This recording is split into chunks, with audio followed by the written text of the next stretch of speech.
One day one episode series में आप सभी का स्वागत है। इस एपिसोड की शुरुआत डानी के गहरे और परेशान करने वाले विचार से होती है। वो सोचता है कि हम में से ज्यादातर लोगों को इस बात का अंदाजा भी नहीं होता कि हर दिन दुनिया में कितने लोग अचानक गायब हो जाते हैं। वे बिना कोई सुराग छोड़े हवा में इस तरह विलीन हो जाते हैं जैसे उनका कभी कोई वजूद ही ना रहा हो। इसी सन्नाटे के बीच हमें सीलिया की खौफनाक चीखें सुनाई देती हैं, जो किसी बंद कमरे में मदद के लिए तड़प रही है। पुलिस की गाड़ियों के सायरन बज रहे हैं और रिजॉर्ट का माहौल पूरी तरह से तनावग्रस्त हो चुका है। इसके बाद सीन ओएसिस रिजॉर्ट के मुख्य हॉल में शिफ्ट होता है, जहां भारी संख्या में मेहमान और स्टाफ इकट्ठा है।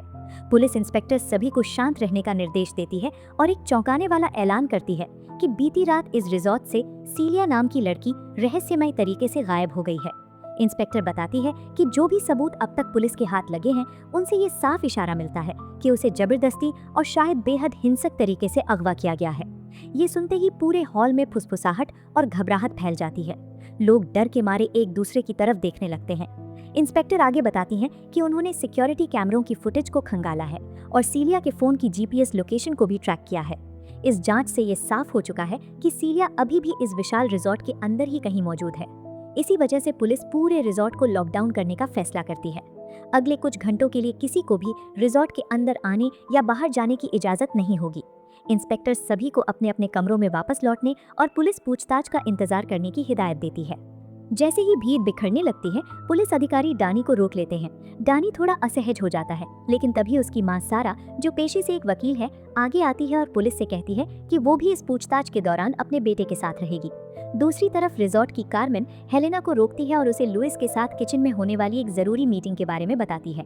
किचन में लुइस रिजॉर्ट के सभी कर्मचारियों को इकट्ठा करके समझाता है कि पुलिस अपनी जांच शुरू कर चुकी है और सभी को बिना किसी हिचकिचाहट के पुलिस का पूरा सहयोग करना होगा।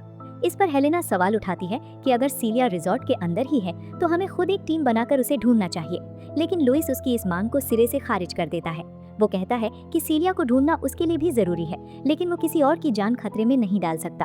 वो साफ कहता है कि हमें पुलिस को ही अपना काम करने देना चाहिए। कार्मेन भी स्टाफ को बताती है कि रिजॉर्ट की बाहरी एक्टिविटीज बंद कर दी गई हैं, इसलिए स्टाफ को अब और अधिक सतर्कता से काम करना होगा। इसके बाद सीन पूछताछ कमरे में जाता है, जहां डानी पुलिस के तीखे सवालों का सामना कर रहा है। इंस्पेक्टर और गिनेस डानी पर दबाव बनाते हैं। डानी जाने की कोशिश करता है, लेकिन गिनेस उसे रोकता है और कहता है कि इतनी जल्दी क्या है, थोड़ा वक्त लो और सोचो कि कहीं तुम कुछ भूल तो नहीं रहे हो। गिनेस का इशारा साफ है कि कभी-कभी जो जानकारी मामूली लगती है, वही पूरे केस की चाबी होती है। डानी को लगता है कि उस पर झूठा आरोप लगाया जा रहा है, इसलिए वो गुस्से में आकर कहता है कि मुझ पर शक करने के बजाय पुलिस को ये जांच करनी चाहिए कि हेलेना के साथ क्या हुआ था। इंस्पेक्टर हैरान होकर पूछती है कि हेलेना के साथ क्या हुआ था। डानी कहता है कि इसके बारे में गिनेस से पूछें। तब गिनेस एक फाइल निकालता है और कहता है कि ये हेलेना की मेडिकल रिपोर्ट है, जिसमें साफ लिखा है कि उसने जरूरत से ज्यादा नशीली दवाएं ले ली थी। डानी भड़क जाता है कि पुलिस अभी भी इस झूठी कहानी पर यकीन कर रही है और हेलेना को ही दोषी मान रही है। तभी डानी की मां सारा पूछती है कि क्या हुआ। डानी बात को टालते हुए कहता है कि वो बाद में सब बताएगा और वहां से चला जाता है।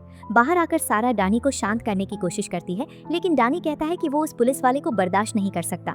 वो अपनी मां को भरोसा दिलाता है कि सीलिया के गायब होने में उसका कोई हाथ नहीं है। इसके बाद डानी और हेलेना रिजॉर्ट के कॉरिडोर में मिलते हैं। हेलेना पूछती है कि पूछताछ में क्या हुआ।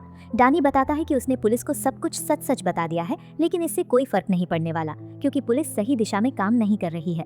वे दोनों देखते हैं कि पुलिस खोजी कुत्तों के साथ रिजॉर्ट के बगीचे में छानबीन कर रही है। डानी कहता है कि पुलिस इस तरह से सीलिया को कभी नहीं ढूंढ पाएगी, जिस पर हेलेना भी सहमति जताती है और कहती है कि सीलिया को ढूंढने के लिए उन्हें खुद कुछ करना होगा। वे दोनों चुपके से रिजॉर्ट के एक ऐसे हिस्से में जाते हैं जो पूरी तरह से बंद है और वहाँ रेनोवेशन का काम चल रहा है। छानबीन करते हुए उन्हें एक ऐसा गुप्त कमरा मिलता है जिसका रिजॉर्ट के सरकारी रिकॉर्ड में कोई नामो निशान नहीं है। हेलेना हैरान रह जाती है। डानी अंदाजा लगाता है कि शायद सीलिया को इस गुप्त कमरे के बारे में पहले से पता था, इसलिए उसने कहा था कि वो सब संभाल लेगी। तभी कमरे के फर्श पर डानी को जूतों का एक बड़ा निशान दिखाई देता है।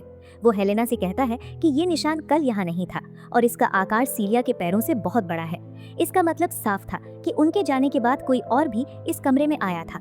तभी अचानक रिजॉर्ट के दूसरे हिस्से में कोई अज्ञात शख्स स्मोक अलार्म के पास जलती हुई सिगरेट ले जाकर जानबूझकर फायर अलार्म को चालू कर देता है।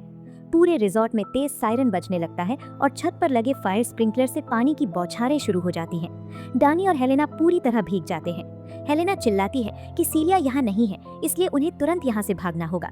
डानी कमरे में कुछ और ढूंढने की कोशिश करता है, लेकिन पानी और अलार्म के शोर के बीच हेलेना उसे वहां से खींचकर बाहर ले जाती है।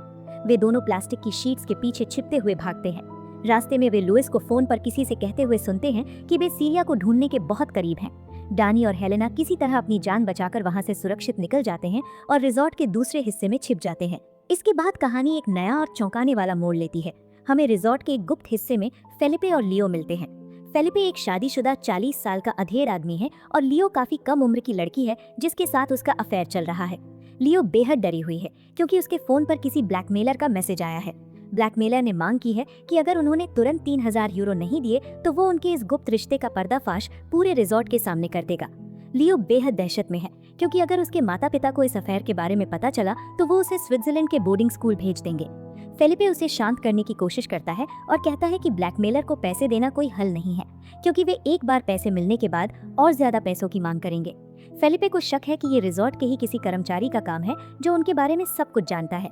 वे लियो को सलाह देता है कि वो ब्लैकमेलर के साथ खेल खेले और उससे पूछे कि पैसे कैसे पहुंचाने हैं ताकि वे असली गुनहगार तक पहुंच सके। तनाव का ये सिलसिला रिजॉर्ट के दूसरे कमरों में भी जारी है। जब लॉरा अपने कमरे में पहुंचती है तो उसकी दादी एस्पेरांजा फोन पर कुछ देखकर बेहद परेशान लगती है। वे सीलिया के अपहरण पर दुख जताती है, लेकिन साथ ही लॉरा को डांटती हैं कि वो हर वक्त बाहर घूमती रहती है और कल रात भी उन्हें उसका बचाव करना पड़ा था। दादी लॉरा पर दबाव बनाती है कि जैसे ही रिजॉर्ट खुलेगा वे दोनों लैटिन अमेरिका की यात्रा पर जाएंगी ताकि अपने पारिवारिक ऊंची साख और विरासत को बचाए रख सकें। लेकिन लॉरा इस पारिवारिक दबाव से तंग आ चुकी है और वो साफ मना कर देती है कि वो उनके साथ कहीं नहीं जाएगी। जैसे ही लॉरा कमरे से बाहर निकलती है, मैका की फोन पर भी ब्लैकमेलर का वही संदेश आता है जिसमें लिखा होता है कि पैसे एक गंदे कपड़ों के बैग में डालकर लॉन्ड्री रूम में भिजवा दिए जाएं। दूसरी तरफ रिजॉर्ट की एक मेहमान अलीशिया अपने कमरे में ड्रग्स की लत से परेशान है। वे रिजॉर्ट के कर्मचारी जायन से बात करती है जो कि लॉन्ड्री का काम संभालता है। अलीशिया जायन को बताती है कि उसे एक काम सौंपना है। वे चाहती है कि जायन लॉन्ड्री रूम से कमरा नंबर 319 का कपड़ों का बैग चुराकर उसके पास ले आए। जायन इस अवैध काम को करने से साफ मना कर देता है और कहता है कि वो कोई चोर नहीं है, लेकिन अलीशिया उसे ब्लैकमेल करती है कि अगर उसने उसकी बात नहीं मानी तो वो पुलिस को बता देगी कि जायन की कार में ड्रग्स छिपे हुए हैं और शायद सीलिया के गायब होने में भी उसका हाथ है। अपनी नौकरी और गिरफ्तारी के डर से जायन बेबस हो जाता है और अलीशिया की बात मानने के लिए मजबूर हो जाता है। इसी बीच लियो और उसकी सहेली मैका अपने कमरे में बैग पैक कर रही होती हैं, जहां लियो ब्लैकमेलर के कहे अनुसार पैसे लॉन्ड्री बैग में छिपाने की कोशिश करती है, लेकिन मैका के अचानक आ जाने से वो घबरा जाती है। जायन अपनी कार और नौकरी बचाने के लिए आखिरकार कमरा नंबर 319 के कपड़ों का बैग चुराने के लिए लॉन्ड्री रूम की तरफ बढ़ता है। वहां पहले से ही एक महिला कर्मचारी काम कर रही होती है। जायन बिना किसी शक पैदा किए बड़े ही शातिर तरीके से बैगों को टटोलने लगता है। वे महिला कर्मचारी से झूठ बोलता है कि कमरा नंबर 319 के मेहमान का फोन आया था कि वे अपने कीमती कपड़े अभी नहीं धुलवाना चाहते क्योंकि वे कपड़े बहुत महंगे हैं और रईस लोगों के नखरे तो ऐसे ही होते हैं। जायन बड़ी चालाकी से वो बैग ढूंढ निकालता है जिसके अंदर लियो ने ब्लैकमेलर के लिए पैसे छिपाए थे। वे बैग लेकर वहां से रफू चक्कर हो जाता है, लेकिन महिला कर्मचारी को जायन के इस अजीब बर्ताव पर गहरा शक हो जाता है और वो तुरंत अपना फोन निकालती है। इधर जायन लिफ्ट में चढ़ता है और बैग खोलकर लिफाफे के अंदर रखे नोटों को गिनने लगता है। वे बहुत खुश है कि उसने काम पूरा कर लिया है, लेकिन तभी लिफ्ट का दरवाजा खुलता है और फेलिपे अंदर आ जाता है। फेलिपे जायन के हाथ में वही बैग देख लेता है और गुस्से से पागल हो जाता है।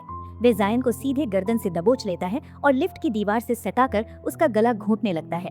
फेलिपे चिल्लाता है कि तुम जैसे छोटे लोग हम रईसों को ब्लैकमेल करके आसान पैसा कमाना चाहते हो। जायन अपनी बेगुनाही की गुहार लगाता है और कहता है कि उसे कुछ नहीं पता, लेकिन फेलिपे उसे बेरहमी से पीटता है और गंभीर परिणाम भुगतने की धमकी देता है। घबराया हुआ जायन वादा करता है कि वो इस बारे में कभी किसी को कुछ नहीं बताएगा। फेलिपे उसे वहीं तड़पता हुआ लिफ्ट से बाहर निकल जाता है। जैसे ही रात ढलती है, रिजॉर्ट का माहौल और भी डरावना हो जाता है। पुलिस पूल के आसपास लाइटों के साथ अपनी छानबीन जारी रखती है। इसी बीच डानी और हेलेना रिजॉर्ट के गलियारों में फिर से चुपके से घूम रहे हैं। हेलेना को पूरा यकीन है कि सीलिया रिजॉर्ट के अंदर ही कहीं कैद है। वे डानी को बताती है कि मेंटेनेंस कर्मचारी आर्मांडो ज्यादातर समय मेंटेनेंस रूम में ही रहता है, इसलिए उन्हें वहां जाकर देखना चाहिए। डानी भी परेशान है क्योंकि जैसे जैसे समय बीत रहा है सीलिया के मिलने की उम्मीद कम हो रही है। तभी वे देखते हैं कि रिजॉर्ट के कुछ बेफिक्र अमीर मेहमान, जिनमें पाब्लो और मका भी शामिल हैं, पुलिस के सख्त निर्देशों के बावजूद चुपके से शराब पी रहे हैं और पार्टी मना रहे हैं। पाब्लो दानी और हेलेना को भी पार्टी में आने का न्योता देता है, लेकिन हेलेना को सीलिया की फिक्र है और पाब्लो की इस बेरुखी पर भड़क जाती है। वो पाब्लो को ताना मारती है, जिससे पाब्लो भी गुस्से में आ जाता है। मका बीच बचाव करती है और उन दोनों को शांत करती है। हेलेना पाब्लो को चेतावनी देती है कि रिजॉर्ट में लोग गायब हो रहे हैं और उसे अपनी हरकतों पर लगाम लगानी चाहिए। इसके बाद दानी और हेलेना वहां से निकलकर मेंटेनेंस रूम की तरफ बढ़ जाते हैं। लॉरा अपने कमरे में बेचैन है। तभी ओलिवर उसके लिए दिल के आकार का एक डिब्बा लेकर कमरे में आता है। दोनों के बीच एक बेहद भावुक और रोमांटिक पल आता है और वे एक दूसरे को चूमते हैं। तभी अचानक लॉरा की दादी उसे आवाज देती है। लॉरा ओलिवर को छिपा देती है और दादी के पास जाती है। दादी उसे बताती है कि एक्सपोर्ट की रिपोर्ट आ गई है और वे सोने जा रही हैं, लेकिन उन्हें अपनी दवा नहीं मिल रही है। लॉरा कहती है कि दवा उसके पास है, वो लेकर आएगी। दादी के कमरे में जाने के बाद लॉरा चुपके से पानी के गिलास में किसी रहस्यमयी दवा की बूंदें मिला देती है। वो दादी को वो पानी और दवा पीने के लिए देती है। दादी उसे धन्यवाद कहकर सो जाती हैं, जबकि लॉरा उन्हें एक अजीब और गहरी रहस्यमयी नजर से देखती है। दूसरी तरफ दानी और हेलेना अरमांदो की तलाश में मेंटेनेंस रूम में घुसते हैं। वहां छानबीन करते समय अचानक अरमांदो हाथ में एक बड़ा लोहे का पाइप लेकर आ जाता है। वो गुस्से में उन दोनों को अंदर आने के लिए कहता है। हेलेना अरमांदो पर सीधा आरोप लगाती है कि तुमने रिजॉर्ट से गहने चुराए हैं और सीलिया को इस बात का पता चल गया था, इसलिए तुमने उसे किडनैप कर लिया। अरमांदो हैरान और गुस्सा होकर मेज पर एक बॉक्स पटक देता है, जिसके अंदर बहुत सारे गहने होते हैं। वो समझाता है कि ये वो गहने हैं जो मेहमान रिजॉर्ट में भूल जाते हैं या खो देते हैं, और वो इन्हें सिर्फ पैसे कमाने के लिए अपने पास रखता था। उसका सीलिया के अपहरण से कोई लेना देना नहीं है। इसके बाद वो सीलिया का चश्मा दिखाता है, जिसे देखकर हेलेना चौंक जाती है। अरमांदो बताता है कि ये चश्मा उसे सुबह पूल के पास मिला था। जब दानी पूछता है कि उसने पुलिस को क्यों नहीं बताया, तो अरमांदो कहता है कि वो पहले जेल जा चुका है, इसलिए पुलिस सबसे पहले उसी पर शक करती। वो अपनी चाबियां उन्हें सौंप देता है और कहता है कि अगर वे चाहे तो उसे पुलिस के हवाले कर सकते हैं, लेकिन वो बेगुनाह है। इधर जेन गुस्से में अलिशा के कमरे में जाता है और वो बैग मेज पर फेंक देता है। वो कहता है कि तुम्हारी वजह से लिफ्ट में फेलिपे ने उस पर हमला किया। अलिशा को एहसास होता है कि फेलिपे और लियो का कोई गहरा चक्कर चल रहा है। जेन को इस अमीर दुनिया की सच्चाई देखकर घिन आती है और वो अलिशा से सिर्फ वहां से जाने देने की भीख मांगता है। एपिसोड के बिल्कुल आखिरी और सबसे चौंकाने वाले सीन में हमें रिजॉर्ट का एक बेहद अंधेरा और सुनसान तहखाना दिखाया जाता है। वहां सीलिया को एक कुर्सी से बांधकर रखा गया है और उसके मुंह पर पट्टी बंधी हुई है।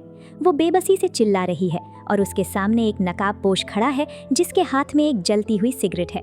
सीलिया की खौफनाक चीखों और इस डरावने मंजर के साथ ये एपिसोड एक बहुत बड़े सस्पेंस और सन्नाटे पर खत्म होता है।